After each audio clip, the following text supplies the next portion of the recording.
This is beef fried rice with vegetables.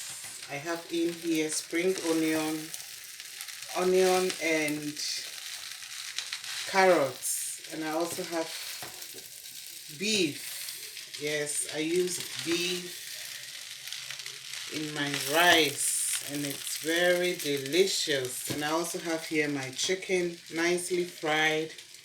I steamed it, cooked it, and then fried it. I hope you enjoyed. Thank you, thank you. This is to give you appetite or known to make yours beef jollof, beef fried rice. Beef fried rice.